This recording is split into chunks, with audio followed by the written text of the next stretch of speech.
Faye Bradshaw was a fourth-year student when she started at the library. The only person at the university she counted as a friend was Professor Valerie Kopp, who had recommended her for the library job in the first place. But in truth, they were not so much friends as they were instructor and student. Faye had worked preparing samples for X-ray fluorescence spectroscopy in Professor Kopp's lab for 3 years when the position in the library became available.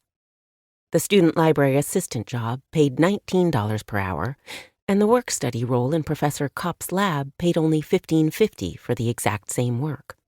But for the friendship with Professor Kopp, there was no good reason for Faye to stay where she was. If one didn't count Beans the dog, an ugly brown and white thing of indeterminate breed whose perpetually wagging tail had entered Faye's life on her 12th birthday, Faye hadn't ever had a best friend. In high school, she wandered around behind the other kids who were good at math and hoped no one would notice her. It was supposed to be different, according to the movies anyway, when she got to college.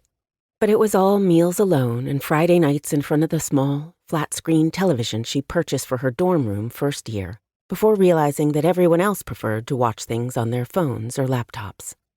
There were no study groups or friends who popped into her dorm room just to chat, only the anxious stomach pain she'd carried since childhood, and silence. She took to keeping her earbuds in, though she wasn't much for music, because it seemed to excuse her solitude.